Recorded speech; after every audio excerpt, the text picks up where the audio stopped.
আপনার চোখ যত্নের দায়িত্ব আমাদের। চোখের যে কোনো সমস্যায় চিকিৎসায় অরূপ বসু পরিচালিত ইএমএলসি আই হাসপাতাল, চোখের যত্নে সর্বক্ষণ। বড়বাজার, পুরনো লঞ্চঘাট, চুচুড়া, হুগলি। একই ছাদের তলায় অত্যাধুনিক কম্পিউটারাইজড চক্ষু পরীক্ষার পর চশমা ও লেন্স প্রদান, ছানি, রেটিনা অপারেশন, মাইক্রো সার্জারি। চক্ষু বিশেষজ্ঞ চিকিৎসক অরূপ বসুর তত্ত্বাবধানে ইএমএলসিতে চোখের চিকিৎসা মানেই ইএমএলসি আই হাসপাতাল।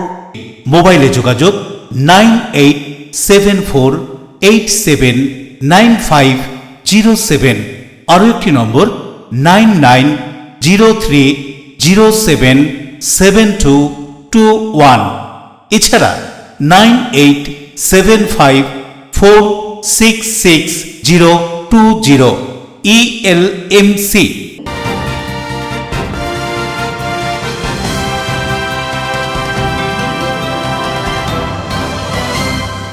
খবরের এই অংশটি নিবেদনে অ্যাকোয়া মেরিনা। নমস্কার, এলএমসি নিউজে আপনাদের স্বাগত।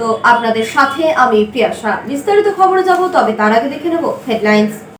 519 বছর আগে শুরু হয়েছিল সেই ধারা আজও চলে আসছে দেবানন্দপুরের কেষ্টপুরে। পয়লা মাঘ বসে মাছের মেলা। হাজার হাজার কেজি নানান প্রজাতির মাছ নিমেষে উধাও হয়ে যায় মৎস্যপ্রিয়দের কাছে। দক্ষিণ চব্বিশ পরগনার প্রাথমিক চাকরি বঞ্চিত চাকরি প্রার্থীরা রাজ্যের প্রধান প্রশাসনিক ভবন নবান্ন অভিযানে ডাক দিয়েছে। নবান্নমুখী রাস্তায় পুলিশের ব্যারিকেড। শীতকালেও জলবন্দি, বিভিন্ন জায়গায় দরবার করে কোনো ফল না পাওয়ায় অবশেষে উত্তর চব্বিশ পরগনার পানিহাটি পৌরসভার 26 নম্বর ওয়ার্ডের এপিসি রোডের বাসিন্দারা রাস্তা অবরোধ করে বিক্ষোভে। দৈনন্দিন জীবনের একঘেয়েমি কাটাতে উৎকর্ষ বাংলা জিরার সেন্টারে শিক্ষার্থীদের নিয়ে নানান অনুষ্ঠানের সঙ্গে শীতকালীন বনভোজন। বিস্তারিত খবরে, আনুমানিক 519 বছরের পুরনো কেষ্টপুরের মাছের মেলা। মেলায় 30 কেজি ওজনের শঙ্কর মাছ থেকে ইলিশ সহ নানান ধরনের মাছের সম্ভারে জমজমাট হয়ে ওঠে মেলা। হাজার হাজার কেজি মাছ ফুরিয়ে যায় চোখের নিমেষে। বোয়াল থেকে টুনা, লালমোহন, শঙ্কর, পোনা, এমনকি পুঁটি মাছ কিনতে ভিড় জমান দূর দূরান্ত থেকে আসা ক্রেতারা। নানা ধরনের মাছের সম্ভারে জমজমাট হয়ে ওঠে বহু প্রাচীন দেবানন্দপুরের কেষ্টপুরের মাছের মেলা। ঘুম থেকে উঠে সেই মেলায় জমে ওঠে ক্রেতাদের ভিড়। আনুমানিক 519 বছরের পুরনো এই মাছের মেলা। পয়লা মাঘ এই মেলা হয় প্রতি বছর। রঘুনাথ দাস গোস্বামীর বাড়ি সংলগ্ন এলাকায় বসে এই মাছের মেলা। মেলায় মাছের পাশাপাশি বিভিন্ন দ্রব্য সামগ্রীর পসরা সাজিয়ে বসেন ব্যবসায়ীরা। জিভে জল আনা খাবার, জিলিপি, নানান স্বাদের তেলে ভাজা, বাদাম ভাজা, এছাড়াও দৈনন্দিন নিত্য প্রয়োজনীয় দ্রব্য সামগ্রী, ঝুড়ি, পিঁড়ি, কুলুপ থেকে মণিহারি সবই পাওয়া যায়। মাছ কিনতে কেষ্টপুরের মাছের মেলায় উপচে পড়ে ক্রেতাদের ভিড়। এবার মেলায় রয়েছে 50 কেজি ওজনের শঙ্কর মাছ, 35 কেজি ওজনের কাতলা মাছ, 40 কেজির ভোলা, 5 ফুটের বাইন, বিভিন্ন ওজনের রুই আর ইলিশ, ভেটকি, বোয়াল তো আছেই। নানান ধরনের কাঁকড়াও বিক্রি হচ্ছে এই মাছের মেলাতে। জানা যায় মেলা শুরু হয়েছিল গোবর্ধন গোস্বামীর ছেলে রঘুনাথ দাস গোস্বামীর বাড়িতে ফিরে আসার খুশির আনন্দে। সেই সময় কেষ্টপুরের জমিদার ছিলেন গোবর্ধন গোস্বামী। তার ছেলে রঘুনাথ দাস সন্ন্যাস নেওয়ার কারণে সংসার ত্যাগ করেছিলেন। তিনি চৈতন্য মহাপ্রভুর শিষ্য ছিলেন। চৈতন্য মহাপ্রভুর পরিষদ নিত্যানন্দের কাছে দীক্ষা নেবেন বলে পানিহাটিতে যান রঘুনাথ। তখন তার বয়স মাত্র 15 বছর। তখন তাকে দীক্ষা দেননি নিত্যানন্দ। দীর্ঘ 9 মাস পর বাড়ি ফিরে আসেন রঘুনাথ। সেই আনন্দে বাবা গোবর্ধন গোস্বামী গ্রামের মানুষকে খাওয়ানোর সিদ্ধান্ত নেন। গ্রামের মানুষ তার ভক্তির পরীক্ষা নেওয়ার জন্য কাঁচা আমের ঝোল ও ইলিশ মাছ খাওয়ার আবদার করে। তিনি ভক্তদের বলেন বাড়ির পাশে আম গাছ থেকে জোড়া আম পেড়ে আনতে। মাছের জন্য পাশের জলাশয়ে জাল ফেলার নির্দেশ দেন। সেই অনুযায়ী জাল ফেলা হয়। তারপরেই অবাক কাণ্ড, জলাশয় থেকে মেলে নানান ধরনের মাছ। প্রতি বছর ভক্তরা রাধা গোবিন্দ মন্দিরে পুজো দিতে ভিড় জমান এই বিশেষ দিনে। পাশাপাশি মাছের মেলার আয়োজনও হয়। দূর দূরান্ত থেকে বহু মাছ ব্যবসায়ী মাছের পসরা নিয়ে বসেন। হুগলি ছাড়াও মেলায় আসেন বর্ধমান, হাওড়া, নদিয়া, উত্তর চব্বিশ পরগনা, বাঁকুড়া থেকে বহু মাছ বিক্রেতা। অনেকে আবার বলছেন মেলায় আসা ক্রেতারা বিক্রেতারা শীতের আমেজ উপভোগ করতে মেলা থেকে মাছ কিনে পাশের আমবাগানে বনভোজনের আয়োজন করেন। সব মিলিয়ে একদিনের মেলায় জমজমাট হয়ে ওঠে দেবানন্দপুরের কেষ্টপুর। কি বলছেন পূজারী এবং স্থানীয় পঞ্চায়েতের উপপ্রধান, শুনব। আনুমানিক 519 বছর আমরা যেভাবে ধরুন আমাদের যারা ছিলেন, মানে আমার দাদুর পর বাবা কাকারা ছিলেন, তারপর তাদের কাছ থেকে শোনা আনুমানিক 519 বছর এটা চলছে। তো এটার এই মেলাটার উৎস রঘুনাথ দাস গোস্বামী যখন বাড়ি থেকে উনি ধর্ম ঘুরতে করতে সে বাড়িতে দীর্ঘদিন যাবৎ বাড়িতে ফেরেননি। যখন উনি অনেক চেষ্টার পর বাড়িতে ফিরেছিলেন তখন জমিদারি, ওনাদের জমিদারি ছিল হীরেন্দ্র দাস আর গোবর্ধন দাসের। সেই সময় তার বাড়িতে ফেরার আনন্দে তারা একটা বেশ গ্রামের জমিদারদের সবাইকে নিয়ে একটা উৎসবের মতন আয়োজন করেছিলেন। সেই থেকে প্রচলিত আছে এইটা মাছের মেলা হিসেবে চলে আসছে। অ্যাকচুয়ালি এই মেলাটা উত্তরায়ণ মেলা, কিন্তু এখন বর্তমানে মাছের মেলাই হয়ে গেছে। মানে নানা প্রকারের মাছ এখানে নানা প্রকার মাছ, নানা ধরনের মাছ এখানে পাওয়া যায়। বিভিন্ন অনেক দূর দূরান্ত থেকে মানুষ আসেন, মাছ কেনেন, এবং এমনও আছে যে অনেক দূর থেকে মাছ এখান থেকেই কিনে নিয়ে গিয়ে তারা তাদের আত্মীয় খাওয়া দাওয়ার ব্যবস্থা করা সব করে। তাদের শুধু পঞ্চায়েত প্রশাসন নয়, পুলিশ প্রশাসনের থেকে আগে থেকে তদারকি করে এখানে এই মানুষের যারা আসবেন তারা কোথায় গাড়ি রাখবেন, হাজার হাজার মানুষের সমাগম হয়। আপনারা জানেন যে মাছের মেলা পশ্চিমবাংলায় বহু দূর দূরান্ত থেকে মানুষ আসেন, আমরাও জানি না তারা কীভাবে আছে। পয়লা মাছ সেখানে মাছের মেলা মানে সত্যি কথা, পাশের পিছনে গেলে দেখতে পাবেন যে কত বড় একটা মাছের মেলা হয়। আমার জ্ঞানত অবস্থায় 50 কিলো ভেটকি গাড়িতে রেখে শো করা হয়তো 10 টাকার দিকে। এই মাছের মেলা আমি দেখেছি ছোটবেলায়। হ্যাঁ, প্রতি বছরই আসা হয়। কেমন লাগে? খুব ভালো লাগে। আজকে কি মেনু আছে? মাছের তেল, পেঁয়াজ দিয়ে ভাজা, বেগুন ভাজা, আলু সিদ্ধ, আলু দিয়ে মাছের মাথা দিয়ে তরকারি আর মাছের ঝোল। কি মাছ আনা হলো? কাতলা মাছ। পানুপালের report, LMCL news. Fake call সেন্টারের পর্দাফাঁস, গ্রেফতার 7, বাজেয়াপ্ত ল্যাপটপ, মোবাইল, সিম কার্ড ও গুরুত্বপূর্ণ নথি। হুগলি জেলার চণ্ডীতলা থানার পুলিশ গোপন সূত্রে খবর পেয়ে একটি বড়সড় সাইবার প্রতারণা চক্রের পর্দা ফাঁস করল। গত 13ই জানুয়ারি সন্ধ্যাবেলা চণ্ডীতলা থানার পুলিশ আইয়া বাঁধপুর এলাকায় অভিযান চালিয়ে একটি বাড়ি থেকে 7 জন অভিযুক্তকে গ্রেফতার করে। পুলিশের প্রাথমিক অনুমান ওই বাড়িটি দীর্ঘদিন ধরে একটি ফেক কল সেন্টার ও সাইবার প্রতারণা কেন্দ্র হিসেবে ব্যবহৃত হচ্ছিল। অভিযানের সময় পুলিশ ওই বাড়ি থেকে 5টি ল্যাপটপ, 29টি মোবাইল, একাধিক পাসবই ও চেক বই, বিপুল সংখ্যক সিম কার্ড, সিসিটিভি ক্যামেরা এবং প্রতারণা সংক্রান্ত গুরুত্বপূর্ণ নথি ও তথ্য বাজেয়াপ্ত করেছে। পুলিশ সূত্রে খবর, গ্রেফতার হওয়া 7 জনের মধ্যে 3 জন নেপালের বাসিন্দা, 2 জন ঝাড়খণ্ডের এবং আরো 2 জন উত্তরপ্রদেশের বাসিন্দা। ওই বাড়িতে যেটা আমাদের রেডিং টিম যখন ঢোকে তখন এটা সেই সময় যেটা পাই যে বেসিক্যালি ওটা একটা নোডাল পয়েন্ট ছিল যেখানে বসে ক্রাইমটা হতো। ওখানে কেউ ইউজ করা হতো কিছু কিছু ক্ষেত্রে হোয়াটসঅ্যাপ কল এটসেট্রাও একটা মানে সাসপেক্ট করা যাচ্ছে, যেখানে মানে যে সময় রেটটা চলে সেই সময়ই ওটা পাওয়া যায়নি, কিন্তু মানে এখনো অবধি আমাদের কাছে যে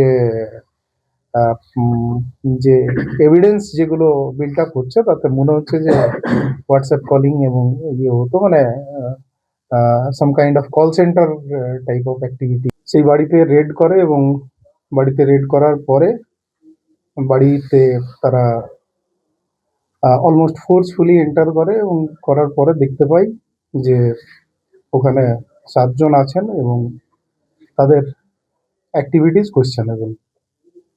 বাড়িতে সিসিটিভি লাগানো আছে, বাইরের গতিবিধি বাড়ির ভেতর থেকে লক্ষ্য করা হচ্ছে, কিন্তু বাড়ির ভেতরে বেশ কিছু ল্যাপটপ, বেশ কিছু মোবাইল ফোন, যেগুলো সন্দেহ মানে মোবাইল ফোনের উপস্থিতি সন্দেহটাকে আরো গভীর করে। ওখানেই জিজ্ঞাসাবাদ শুরু করা হয়।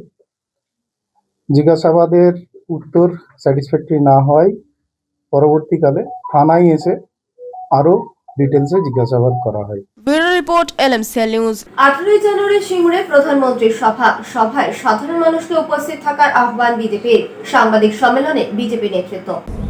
তার যে পতন সেটা এখান থেকে বেজেছিল। কিন্তু দুর্ভাগ্যের বিষয় হচ্ছে যে সেই পরিবর্তন করে যারা এসছে তারা এখান থেকে শিল্প তাড়িয়েছে এবং কৃষকদের পাশেও তারা থাকে।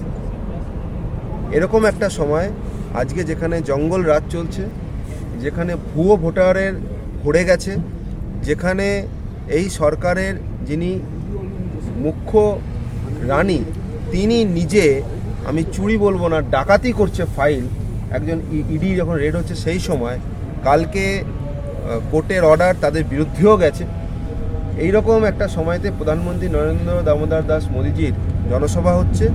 আর আমরা আশা রাখি যে এই অপশাসন, এই জঙ্গল রাজের অবসান করে প্রধানমন্ত্রী নরেন্দ্র মোদিজি সেদিন বিগুল নিশ্চিত বাজাবেন এখানকার শাসন ব্যবস্থা ঠিক রাখার জন্য, এবং মোদিজির নেতৃত্বে ভারতীয় জনতা পার্টির এখানে সরকার নিশ্চিতভাবে তৈরি হবে, এটা আমরা আশা রাখি।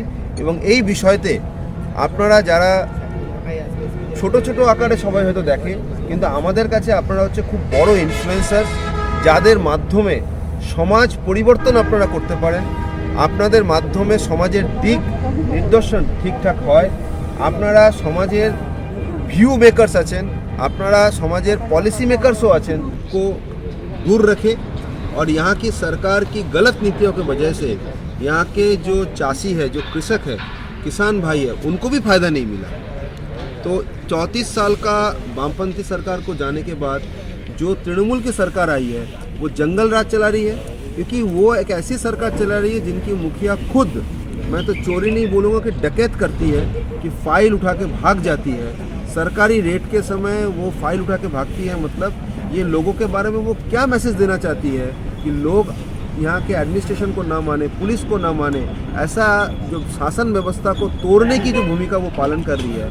मैं चाहता हूँ कि हुगली के सारे लोग इस सरकार को उखाड़ फेंके और यहाँ पर अच्छे जातीयतावादी राष्ट्रवादी सरकार मोदी जी के नेतृत्व में भारतीय जनता पार्टी के कमल निशान के ये सरकार को यहाँ पर प्रतिष्ठित हो और यहाँ से शंख बजे कि हम यहाँ पर भारतीय जनता पार्टी का राष्ट्रवादी सरकार जो देश को आगे बढ़ाएगा, जो देश बंगाल में जब स्थापित होगा तो बंगाल में भी यहाँ एम्प्लॉयमेंट होगा, बंगाल में भी कारखाने होंगे, बंगाल में भी यहाँ के व्यवस्था सुधरेगी, यहाँ के हॉस्पिटल्स की जो स्वास्थ्य व्यवस्था है वो सुधरेगी, यहाँ के रास्ते की जो व्यवस्था है वो सुधरेगी, यहाँ की शिक्षा व्यवस्था है वो सुधरेगी। तो इसमें आप सब भाग ले, ये महायज्ञ में सबको याद। यहाँ क्षेत्र के लोग क्या इस फैक्ट्री को पुनर्निर्माण करने के लिए? भारतीय जनता पार्टी मानेई होच्छे विकास, नरेंद्र मोदीजी मानेई होच्छे आशार आलो। नरेंद्र मोदीजी सरकार आसार आगे भारतवर्षेर प्रधानमंत्रीर संगे तार कि आचरण बाइरेर लोकेरा करतो सेटा आमरा देखेछि। আর এখানে এখন আছে যখন 25%, 50%, তারপর 500%ও শোনা যাচ্ছে, তারপরেও অর্থনীতিকে কী করে ধরে রাখতে হয়, তারপরেও চোখ রাঙানি কী করে দিতে হয়, তারপরেও যাদের যে রাষ্ট্র নেতাকে বাকি বিশ্ব ভয় পায় তার চোখ রাঙানিকে ভয় না পেয়ে, তার ইনভাইটেশনে না গিয়ে কী করে দেশের সম্মান রাখতে হয় উনি দেখিয়েছেন। আর ওনার নেতৃত্বেই যখন মুখ্যমন্ত্রী উনি যখন ছিলেন, ওনার মুখ্যমন্ত্রী কালেই গুজরাটে এখান থেকে ন্যানো কারখানা চলে গেছিল। বঞ্চিত প্রাথমিক চাকরি প্রার্থীদের নবান্ন অভিযানের ডাক, নবান্ন যাওয়ার দিকে রাস্তায় হাওড়া সিটি পুলিশের ব্যারিকেড। প্রধান প্রশাসনিক ভবনে নবান্ন ঘেরাও কর্মসূচির ডাক দিয়েছেন। এর পরিপ্রেক্ষিতে Howrah city police Howrah GT রোডে এবং হাওড়ার ময়দানের কাছে বিশাল লোহার ব্যারিকেড দিয়ে রাস্তা বন্ধ করার কাজ শুরু করেছে। একই দৃশ্য দেখা গেছে অন্য রুট ফোর্টশোর রোডেও। যে কোনো ধরনের ঘটনা মোকাবেলায় পুলিশ যাতে প্রস্তুত থাকে সেজন্য বিপুল সংখ্যক পুলিশ বাহিনী মোতায়েন করা হয়েছে।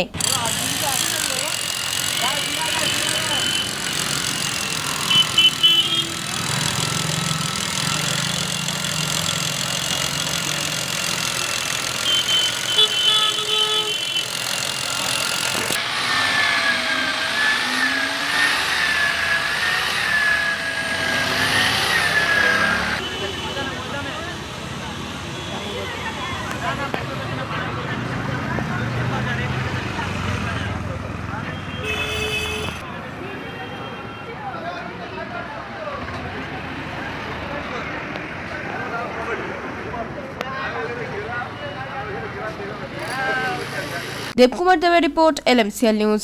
এখন সময় ছোট্ট একটা বিজ্ঞাপনী বিরতির পর ফিরে আসবে এলএমসিএল নিউজে।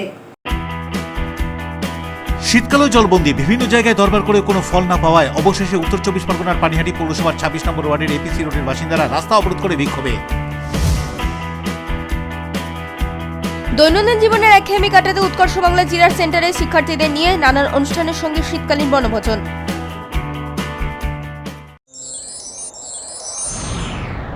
Enjoy a weekend at Vedam, the paradise of peace. A home away from home.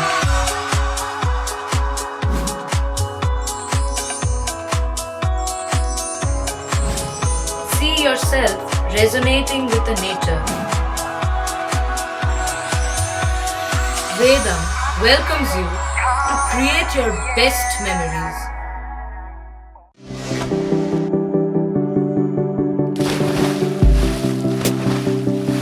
Fasten your seatbelts as you take a tour around your marine wonderland.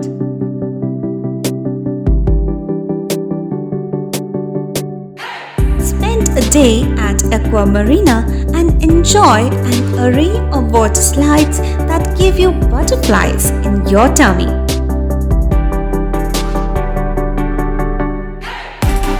Aqua Marina is a holistic weekend destination for friends, family, and couples and offers magic to soothe your body, mind, and soul.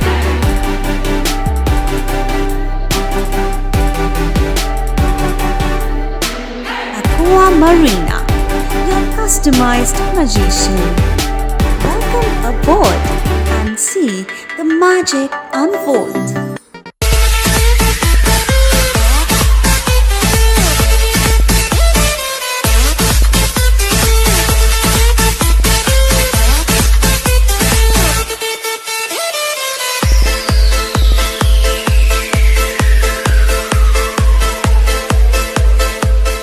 The ultimate destination of food and holidays. City Club, restaurant, rooms and banquet. Finsura Bus Stand, Hooghly. We deliver love with food. ফিরে এলাম বিরতির পর। বাগদেবীর পুজোকে কেন্দ্র করে চুঁচুড়া পৌরসভার সভাকক্ষে প্রশাসনিক সভা হয়ে গেল বিশিষ্টজনদের উপস্থিতিতে। আগামী 23শে জানুয়ারি বাগদেবীর আরাধনা আর 24শে জানুয়ারি বাগদেবী সরস্বতী নিরঞ্জন শোভাযাত্রা চুঁচুড়ায় অনুষ্ঠিত হবে। একটা সময় ছিল গভীর রাত পর্যন্ত হুগলি চুঁচুড়া পৌর এলাকায় এই সরস্বতী নিরঞ্জন শোভাযাত্রা ধুমধাম করে অনুষ্ঠিত হতো এবং হুগলি চুঁচুড়া পৌরসভা ছাড়াও আশেপাশের এলাকায় এবং অন্যান্য জেলা থেকেও বহু দর্শনার্থী এই নিরঞ্জন শোভাযাত্রার আলোকসজ্জা এবং বিভিন্ন থিমের প্রদর্শনী উপভোগ করতে আসতেন। বিভিন্ন কারণে এই শোভাযাত্রা কিছুটা প্রভাব কমে এসেছিল, কিন্তু চলে আসছিল। তবে বেশ কয়েক বছর ধরে আবার এই শোভাযাত্রা স্বমহিমায় ফিরে এসেছে। অর্থাৎ বাগদেবীর আরাধনার পরের দিন সুশৃঙ্খল ভাবে এই শোভাযাত্রা হুগলি চুঁচুড়া পৌর এলাকায় অনুষ্ঠিত হয়। এবছরও তার ব্যতিক্রম হবে না। ইতিমধ্যে বাগদেবীর শোভাযাত্রাকে কিভাবে সুন্দর ও সুষ্ঠুভাবে সুসম্পন্ন করা যায় তার জন্য সরস্বতী পুজো কমিটি এবং প্রশাসন পৌরসভার মধ্যে বেশ কয়েকবার বৈঠক অনুষ্ঠিত হয়ে গেছে। এদিন এক প্রশাসনিক বৈঠক অনুষ্ঠিত হলো। এই বৈঠকে উপস্থিত ছিলেন চুঁচুড়ার বিধায়ক অসিত মজুমদার, হুগলি চুঁচুড়া পৌরসভার পৌরপ্রধান সৌমিত্র ঘোষ, চন্দননগর পুলিশ কমিশনারেটের ডেপুটি কমিশনার অলোকানন্দা ভাওয়াল, চুঁচুড়া থানার ভারপ্রাপ্ত আইসি রামেশ্বর ওঝা, চুঁচুড়া থানার সেকেন্ড অফিসার সৌমেন মুখার্জি সহ পুলিশ প্রশাসনের অন্যান্য আধিকারিকবৃন্দ। এছাড়াও সবাই উপস্থিত ছিলেন সরস্বতী পুজোর সেন্ট্রাল কমিটির সভাপতি, বিভিন্ন পুজো কমিটির প্রতিনিধি ও শহরের বিশিষ্ট ব্যক্তিত্বরা। কোন রাস্তা থেকে কিভাবে এবং প্রতিটি কমিটি কটি ট্রলি ভ্যান ও গাড়ি নিয়ে অংশগ্রহণ করবে তা নিয়ে বিস্তারিত আলোচনা হয়। কি জানানো হচ্ছে সভা শেষে শুনুন। আজকে যেটা সভা ছিল সেটা হচ্ছে আমরা পুলিশ প্রশাসন, পৌর প্রশাসন এবং যেগুলো মানে ইলেকট্রিসিটি যে ব্যাপারটা আছে আমাদের পশ্চিমবঙ্গে তাদেরকেও আমরা ডেকেছিলাম এবং ট্রাফিক কন্ট্রোলারকেও দেখা হয়েছে। সবাইকে ডেকে আমরা সমন্বয়ভাবে একটা আলাপ আলোচনা করলাম যে কীভাবে সুষ্ঠুভাবে আমরা আমাদের সরস্বতী প্রতিমা সজ্জার যে আয়োজনটা হয়, শিল্পকলা প্রদর্শনের যে আয়োজনটা হয়, সেই আয়োজনটা যেন সুষ্ঠু সুন্দরভাবে হয়, একটা নিয়ম শৃঙ্খলার মধ্য দিয়ে হয়। এটা বহু বছর ধরে নিয়ম শৃঙ্খলার মধ্য দিয়েই চলছে। আমাদের কাছে পূর্ব ইতিহাস আছে। পূর্ব ইতিহাসে কোনো রকম সরস্বতী পুজো নিয়ে আজ পর্যন্ত কোনো রকম কোনো গোলমাল কিছু হয়েছে বলে আমার জানা। বরুণ দাসের রিপোর্ট, LMCL নিউজ। বিধানসভা ভোটের আগে একগুচ্ছ নতুন ট্রেন পাচ্ছে পশ্চিমবঙ্গ। আগামী 18 জানুয়ারি ভার্চুয়ালি আনন্দ বিহার অমৃত ভারত এক্সপ্রেসের উদ্বোধন করবেন প্রধানমন্ত্রী। আগামী 18ই জানুয়ারি প্রধানমন্ত্রী নরেন্দ্র দামোদর দাস মোদী হুগলির সিঙ্গুরে আসছেন সভা করতে। এদিনের এই সভামঞ্চ থেকে বেশ কয়েকটি প্রকল্পের ভার্চুয়ালি উদ্বোধন করবেন প্রধানমন্ত্রী। তার মধ্যে রয়েছে হাওড়া আনন্দবিহার অমৃত ভারত এক্সপ্রেস। আর এই উপলক্ষে পূর্ব রেলের লিলুয়া শান্টিং ইয়ার্ডে যুদ্ধকালীন তৎপরতায় আনন্দবিহার অমৃত ভারত এক্সপ্রেসকে সাজানোর কাজ চলছে। রেলের আধিকারিকরা জানিয়েছেন এই ট্রেনটিতে মোট 20টি কোচ থাকবে। তার মধ্যে 7টি স্লিপার, 10টি জেনারেল, 1টি প্যান্ট্রিকার এবং 2টি SLR কোচ থাকবে। রেল সূত্রে খবর, এই ট্রেনটিতে সব ধরনের আধুনিক সুবিধা উপভোগ করবেন যাত্রীরা। মোবাইল চার্জিং সিস্টেম, কোচে smoke alert system, bad smell remover, CCTV ক্যামেরার সুবিধা থাকবে। এছাড়াও ট্রেনের কোচগুলিকে জুড়তে আধুনিক কাফলার ব্রেক সিস্টেম এবং শব্দহীন গতি থাকবে। হাওড়া থেকে দিল্লির আনন্দবিহার পর্যন্ত 1452 কিলোমিটার রেলপথ যেতে ট্রেনটির সময় লাগবে 27 ঘন্টা 40 মিনিট। এর সামনে এবং পিছনে 2টি ইঞ্জিন থাকবে। পুশ এবং পুল সিস্টেমে ট্রেনটি চলবে। চলার পথে মোট 31টি স্টেশন থামবে। সপ্তাহে একদিন এই ট্রেন চলবে। প্রতি বৃহস্পতিবার রাত 11:10 হাওড়া স্টেশন থেকে ছাড়বে। ট্রেনটি শনিবার ভোর 2:50 আনন্দবিহারে পৌঁছবে। আবার শনিবার বিকেল 5:15 আনন্দবিহার থেকে ট্রেনটি ছাড়বে। রবিবার সকাল 10:50 নাগাদ ট্রেনটি হাওড়ায় পৌঁছবে। রেলের এক আধিকারিক জানান, ট্রেনটি প্রতি ঘন্টায় সর্বোচ্চ 130 কিলোমিটার গতিবেগে চলতে পারবে। ইলেকট্রিক্যাল ইঞ্জিনে ট্রেনটি চলবে বলেই জানানো হয়েছে। বলছেন এই ট্রেন সম্পর্কে রেলের আধিকারিক, শুনুন। দেবকুমার দেও রিপোর্ট, LMCL নিউজ। দীর্ঘদিন ধরে জল যন্ত্রণায় পানিহাটি পৌরসভার APC রোডের বাসিন্দারা বারংবার প্রশাসনকে জানিয়েও মেলেনি সুরাহা, যার ফলে পথ অবরোধ স্থানীয়দের। উত্তর 24 পরগনার পানিহাটি পৌরসভার 26 নম্বর ওয়ার্ডের APC রোডের বাসিন্দারা জলবন্দী। বর্ষা নেই, মাঘ মাসের শীত, খটখটে রোদ, চারিদিক শুকনো। তা সত্ত্বেও জমে থাকা জল পেরিয়ে চলাচল করতে হচ্ছে এখানকার বাসিন্দাদের। এই অসুবিধার মধ্যে দাঁড়িয়ে বারবার পৌর কর্তৃপক্ষকে জানিয়েও কোনো ফল পায়নি। বাধ্য হয়ে এখানকার বাসিন্দারা এদিন সকালে রাস্তা অবরোধ করে বিক্ষোভে নামলো। রাস্তা অবরোধের খবর পেয়ে ঘটনাস্থলে পৌঁছায় খোলা থানার পুলিশ। পুলিশ অবরোধ তুলতে এলে স্থানীয় বাসিন্দাদের সঙ্গে বাকবিতণ্ডা শুরু হয়ে যায়। পুলিশের অনুরোধে স্থানীয় বাসিন্দারা অবরোধ তুলে নিলেও তবে এই সমস্যার সমাধান কবে হবে তা কেউ দিশা দেখাতে পারেনি। স্বাভাবিক কারণেই ক্ষোভে ফুঁসছেন স্থানীয় বাসিন্দারা। কি বলছেন তারা তাদের জল যন্ত্রণা সম্পর্কে, শুনুন। এখানে 12 মাস জল থাকে। দীর্ঘদিন অপেক্ষা করেছি। আমরা চেয়ারম্যানকে ডেপুটেশন দিয়েছি, কমিশনারকে বলেছি, মৌখিক অনেকবার আমরা আলোচনা করেছি, কোনো ফল হয়নি, কোনো কর্ণপাত করেননি। চেয়ারম্যান 5 মিনিটের মধ্যে 10 জনকে হাজির করেছে। এ ট্রেন পরিষ্কার করবে, এইটা কাজ করবে, এইটা টেন্ডার হয়ে গেছে। বুধবার দিনকেই আপনাদের ওখানে যাওয়া হচ্ছে, আমি নিজে যাব। চেয়ারম্যান আসেননি এবং ওই লোকগুলোকে, যে লোককে ড্রেন পরিষ্কার করবো বললো পরশুদিনই ড্রেন যাচ্ছে, সেই লোকের কোনো পাত্তা নেই। এরা মিথ্যা ভাওতা দিয়েছে দীর্ঘদিন। এবার প্রতিবেশীরা ক্ষিপ্ত হয়ে আজকে ভাবুন, স্কুলের কলেজের ছেলেমেয়েরা আজকে মোজা আর জুতো বেলতলায় গিয়ে পড়ে, এখানে খালি পায়ে হেঁটে যায়, বাচ্চাগুলো জ্বর হয়, এখানে অ্যাক্সিডেন্ট হয়, সাইকেলে বিভিন্ন ভাবে মানুষ তিক্ত হয়ে আজকে এই অবস্থা অবরোধের জায়গায় গেছে। প্রিয় সরকারের রিপোর্ট, LMCL নিউজ। এখন সময় ছোট্ট একটা বিজ্ঞাপনে বিরতির পর ফিরে আসবে LMCL নিউজে। দৈনন্দিন জীবনের একঘেয়েমি কাটাতে উৎকর্ষ বাংলা জিরার সেন্টারে শিক্ষার্থীদের নিয়ে নানান অনুষ্ঠানের সঙ্গে শীতকালীন বনভোজন। পশ্চিমবঙ্গের মাননীয় মুখ্যমন্ত্রী মমতা বন্দ্যোপাধ্যায়ের অনুপ্রেরণায় গ্রামীণ এলাকা ও শহরাঞ্চলের সড়ক যোগাযোগ ব্যবস্থার সার্বিক উন্নয়নের লক্ষ্যে শুরু হয়েছে পথশ্রী রাস্তাশ্রী প্রকল্পের 4র্থ পর্যায়। পথশ্রী রাস্তাশ্রী প্রকল্প বাংলার ইতিহাসে বৃহত্তম সড়ক সংযোগ কর্মসূচি, যার মধ্যে এবার পথশ্রী রাস্তাশ্রী প্রকল্পের 4র্থ পর্যায়ে পশ্চিমবঙ্গের 23টি জেলায় পঞ্চায়েত ও পৌর এলাকায় 20,000 কিলোমিটারেরও বেশি নতুন রাস্তার নির্মাণ ও পুরনো রাস্তার সংস্কার করা হচ্ছে। এই প্রকল্পে বিটুমিনাস, সিমেন্ট, কংক্রিট, পেভার ব্লকের রাস্তা ছাড়াও এবারই প্রথম বিভিন্ন নতুন প্রযুক্তি ব্যবহার করে রাস্তা নির্মাণ করা হবে, যার মধ্যে অন্যতম হল ফেলে দেওয়া প্লাস্টিককে পুনর্ব্যবহার করে নতুন রাস্তা নির্মাণ। পথশ্রী রাস্তাশ্রী প্রকল্পের কাজগুলি সম্পূর্ণভাবে রাজ্য সরকারের অর্থ বরাদ্দের মাধ্যমে রূপায়িত হবে। সমগ্র রাজ্যের 35,000-এরও বেশি গ্রামের এবং 128টি পৌর এলাকার সকল মানুষ এর ফলে উপকৃত হবেন। সাধারণ মানুষ, কৃষক, ব্যবসায়ী, শিক্ষার্থী, রোগী, প্রসূতি মা সবাই এর সুফল পাবেন। এছাড়াও কাজগুলির মাধ্যমে জব কার্ড ধারকদের জন্য 15 কোটিরও বেশি শ্রম দিবস সৃষ্টি করা হবে। এই প্রকল্পে মোট 19,400 কোটি টাকা খরচ করে 59,500 কিলোমিটারেরও বেশি রাস্তা রাজ্য সরকার নির্মাণ করছে। 2011 সালের পর থেকে রাজ্য জুড়ে ইতিমধ্যেই 1,83,084 কিলোমিটারেরও বেশি রাজ্য সড়ক, গ্রামীণ রাস্তা ও অন্যান্য রাস্তার নির্মাণ ও পুনর্নির্মাণ সম্পূর্ণ হয়েছে। এর জন্য খরচ হয়েছে 83,000 কোটি টাকারও বেশি। পশ্চিমবঙ্গের মাননীয় মুখ্যমন্ত্রীর স্বপ্নের পথশ্রী রাস্তাশ্রী প্রকল্প রূপায়ণের মাধ্যমে সার্বিক উন্নয়নের পথে পশ্চিমবঙ্গ সরকার। পঞ্চায়েত ও গ্রামোন্নয়ন দপ্তর এবং নগর উন্নয়ন ও পৌর বিষয়ক দপ্তর পশ্চিমবঙ্গ সরকার কর্তৃক জনস্বার্থে প্রচারিত। আর আনন্দমার্গ প্রাইমারি স্কুলের ঠিক উল্টো দিকে শহরের মাঝে সবুজের কাছে আপনার স্বপ্নের নেট নির্মলায়া কমপ্লেক্স। এখানে ফ্ল্যাট নিলেই আপনি পাচ্ছেন swimming pool, multi gym, auditorium, ছোটদের খেলার জায়গা, ইনডোর গেম, কমিউনিটি হল, মন্দির, নিরাপত্তার জন্য সম্পূর্ণ সিসিটিভিতে মোড়া, এছাড়াও জগিং এর সুবিধা, বাজার, হাট, স্কুল, কলেজ সবে হাঁটা পথ।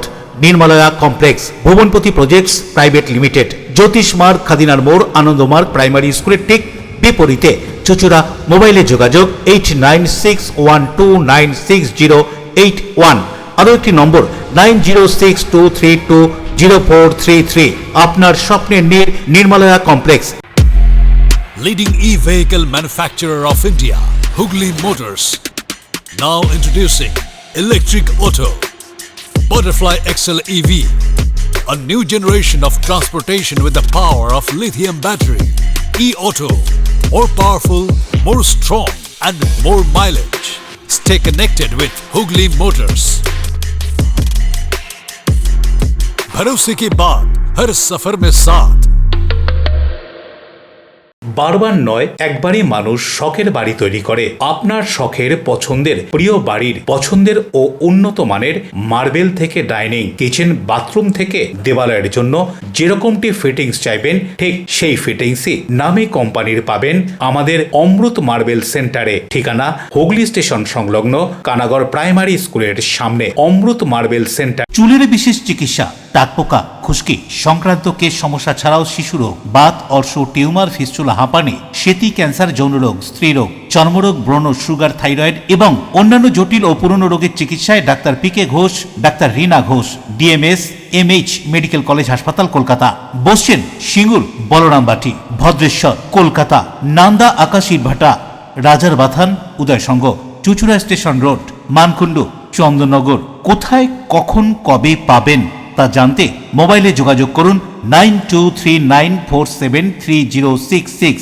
আরও একটি নম্বর 9831547595। প্রখ্যাত চিকিৎসক doctor PK Ghosh, doctor Rina Ghosh, DMS, Kolkata. ফিরে এলাম বিরতির পর।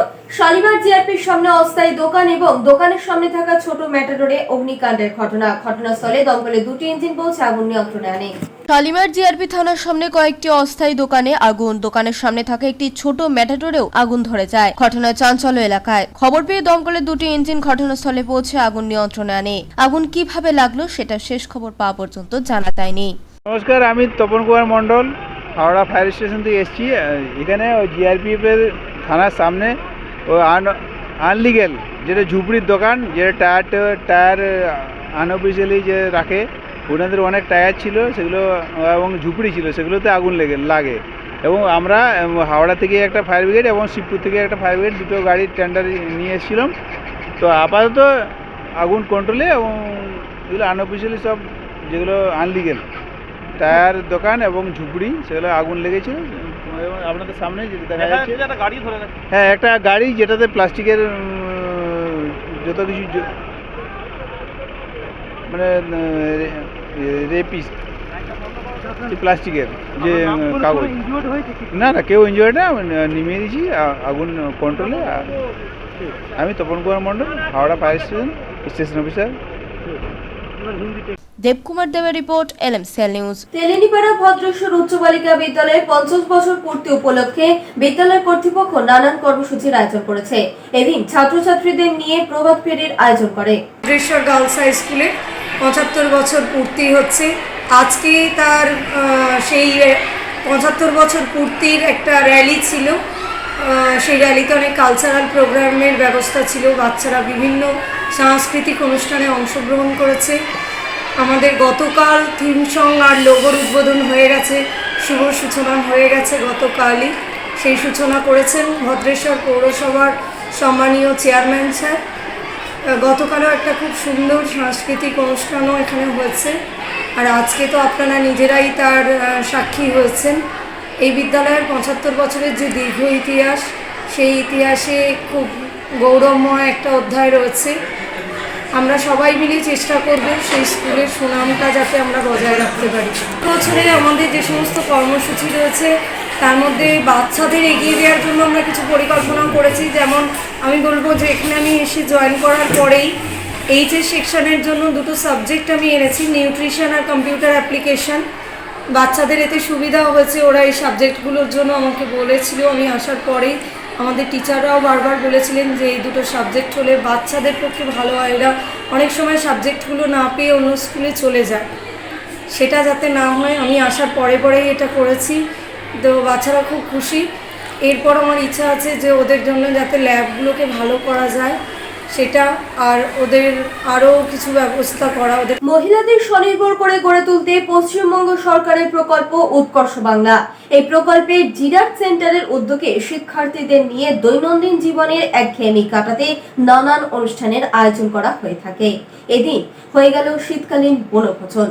মহিলাদের স্বনির্ভর করতে কেন্দ্র সরকার ও রাজ্য সরকার সবসময় সচেষ্ট। মহিলাদের স্বনির্ভর করার জন্য সরকার বিভিন্ন সময় বিভিন্ন রকম প্রকল্প নিয়ে আসে। সেই প্রকল্পের মধ্যে পশ্চিমবঙ্গ সরকারের একটি প্রকল্প উৎকর্ষ বাংলা।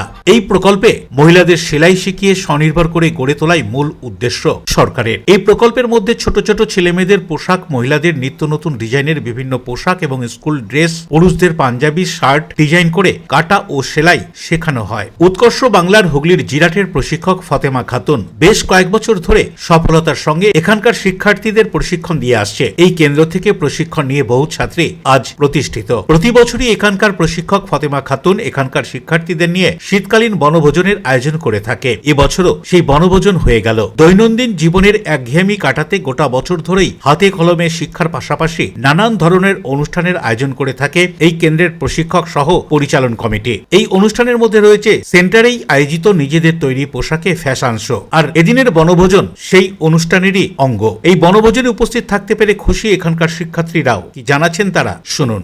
এখান থেকে জব ফেয়ার আছে, জব ফেয়ারের ব্যবস্থা করবেন স্যারেরা। তো যদি আমাদের মনে হয় ওখানে করার মতো, তো আমরা সবাই চেষ্টা করব কিছু না কিছু কাজ করার। কতদিন ধরে ট্রেনিং নিয়ে আসছো ওখানে? আমরা এখানে 4 মাস মতো নিচ্ছি, 6 মাসের ট্রেনিং। সপ্তাহে কদিন করে শেখানো হয়?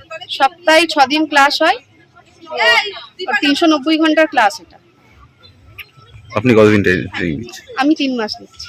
কোথায় বাড়ি? এখানে আমার বাড়ি ডুমুরধাম। মনিকা মালিক, আমি doctor Abdul Kalam Memorial institute থেকে সেলাই শিখেছি ফতেমা ম্যামের কাছ থেকে, এবং আমি আজকে ড্রেসটি পরে এসেছি, এটার নাম হচ্ছে গ্রাউন্ড। আমার পাশে আমার সহপাঠীরা সব অনেকে 1 পিস পরেছে, মানে 3 পিস পরে এসেছে, তারপরে কোয়াড সেট পরে এসেছে। প্রায় 3-4 মাসের বেশি। বিনা পয়সা পুরো ট্রেনিংটা হয় ওখানে? আর কি কি শেখানো হয় সেলাই ছাড়া? সেলাই ছাড়া ওখানে সেলাই যাবতীয় জিনিস শেখানো হয়, বিভিন্ন ধরনের জিনিস শেখানো হয়। কতজন শেখে? আমি শিখেছি প্রায় 6 মাস হয়ে গেছে। মোট কতজন ওখানে শেখে? 33 জন। এই কেন্দ্রের শিক্ষার্থী এবং তাদের কাজ সম্পর্কে জানালেন প্রশিক্ষক ফতেমা খাতুন। আমাদের মাননীয় মুখ্যমন্ত্রী মমতা বন্দ্যোপাধ্যায়ের উদ্যোগ PBFSD, যে মহিলাদের এখানে হাতের কাজ শিখিয়ে, মানে আমি মেনলি সেলাই শেখাই, সেলাই শিখিয়ে ওদেরকে চাকুরিমুখী করা হয়। তো আমাদের জিরাট কলোনি বাজারে যে সেন্টারটা, যেটা হচ্ছে doctor Abdul Kalam Memorial institute, এখানে আমরা মহিলাদেরকে 6 মাসের ট্রেনিং দেওয়াই, সেলাই শেখাই, মানে সমস্ত রকম ড্রেস ওরা বানায়। বানানোর পর ওদের এক্সাম হয় এবং আমরা সরকারি একটা সার্টিফিকেট দিই। এরপর ওদের জব ফেয়ার হয় এবং ওদেরকে চাকুরিমুখী আমরা করে তুলি। আমাদের এই প্রচেষ্টা দীর্ঘ 8 বছরে, এবং আমরা যথেষ্ট সফল। মহিলারা কেউ কিছু কিছু মহিলা জব করে, কিছু মহিলা বাড়িতে বসেও সেলাই শেখে, এবং ওরা যথেষ্টই স্বাবলম্বী হয়েছে। তো আজকে আমরা এসছি এখানে, শীতের মৌসুম তো একটা পিকনিকের, আজকে আমরা একটা পিকনিক, স্টুডেন্টদেরকে নিয়ে একটা পিকনিকের আয়োজন করেছি ডক্টর আব্দুল কালাম মেমোরিয়াল ইনস্টিটিউটে। আমি হচ্ছে ট্রেনার, আমার নাম ফতেমা খাতুন, আমি স্টুডেন্টদেরকে সেলাই শেখাই। রাজেশ দেবনাথের রিপোর্ট, LMCL নিউজ। এখন আসছে আবার খবরে। আজকে দিনের সর্বোচ্চ তাপমাত্রা ছিল 23 ডিগ্রি সেলসিয়াস, সর্বনিম্ন 11 ডিগ্রি সেলসিয়াস। বাতাসের আপেক্ষিক আর্দ্রতার পরিমাণ ছিল 55%।